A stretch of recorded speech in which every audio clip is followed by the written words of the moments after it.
বন্ধুরা, আশা করি তোমরা সবাই ভালো আছো, সুস্থ আছো। আমিও মোটামুটি আছি। তো সকালে ঘুম থেকে উঠে ফ্রেশ হয়ে স্বস্তিক পড়তে বসেছে। আমি চলে গেলাম রান্নাঘরে গিয়ে মোচাটা রাত্রে কেটে রাখা ছিল, সেটাকে আমি ভালো করে লবণ দিয়ে চটকিয়ে সিদ্ধ বসিয়ে দিলাম। আর সিদ্ধ হতে থাকুক, এদিকে আমি চিংড়ি মাছটা ফ্রিজ থেকে বার করে খোসা ছাড়িয়ে নিলাম, আর এদিকে পার্শে মাছটাকেও বরফ ছাড়িয়ে নিলাম। তো তারপরে আবার গেলাম ঘরে ও কি পড়ছে সেটা দেখতে। মাঝে মধ্যে যেতে হয়, না হলে কি পড়ছে সেটা তো আর আমি রান্নাঘর থেকে বুঝতে পারবো না। তো গিয়ে দেখি না, ও লিখছে। তো তারপরে আবার চলে গেলাম রান্নাঘরে।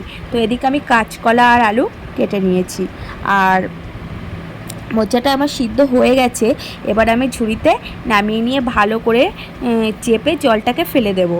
তো কড়াই বসিয়ে দিলাম, কড়াই গরম হয়ে গেছে। এবার আমি তেল দিয়ে দেবো। তেলটা গরম হয়ে গেলে আলুগুলোকে দিয়ে দিলাম। আলুগুলো যতক্ষণ না পর্যন্ত লাল লাল হবে ততক্ষণ আমি ভাজতে থাকবো। তো আলুগুলো ভাজা হয়ে গেছে, এবার আমি নামিয়ে নেব। কড়াইতে পেঁয়াজ, চিংড়ি মাছ আর 4-5টা রসুনের কোয়া থেতো করে দিয়ে দিলাম। এবার ভালো করে লাল লাল হয়ে গেলে এর মধ্যে আমি জিরে গুঁড়ো, মরিচ গুঁড়ো দিয়ে মোচাটাকে ঢেলে দিলাম। তো মোচাটাকে ভালো করে কষাতে লাগবো। আর 3-4টে কাঁচা লঙ্কা চিড়ে দিয়েছি, লবণ হলুদ দিয়ে দিয়েছি, একটু জলও উঠে গেছে। আর এদিকে বাজার থেকে বড়মশাই চেলা মাছ আর ইলিশ মাছ এনেছে। তো ওদিকে পার্শে মাছ আছে, আর চিংড়ি মাছ দিয়ে মোচা করব। তো ওই জন্যে এর থেকে কপি চেলা মাছ নিয়ে আর বাকি মাছগুলোকে ফ্রিজে রেখে দেবো। আর এদিকে মোচাটা আমার কষানো হয়ে গেছে। আমি অল্প একটু জল দিয়ে ভালো করে নাড়াচাড়া করে একটু গরম মশলা দিয়ে নামিয়ে নিয়েছি। আর মাছগুলো আমার ধোয়া হয়ে গেছে।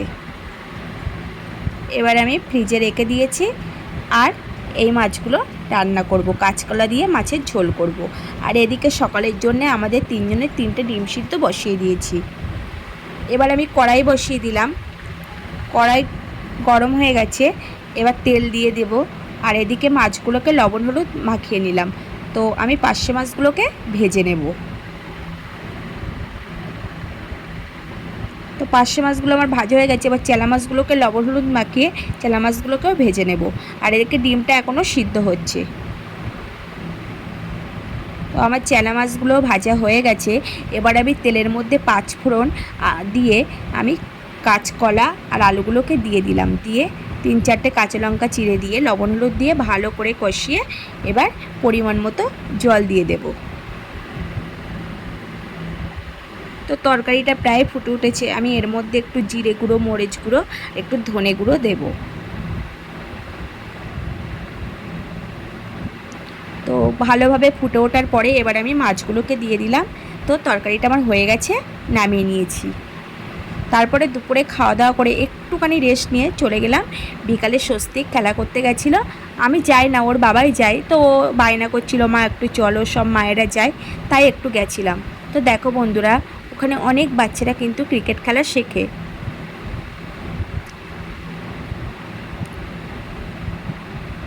তো আজ লাগলো অবশ্যই কমেন্টে জানিও। তোমরা সবাই ভালো থেকো, সুস্থ থেকো, সাবস্ক্রাইব করো। টাটা।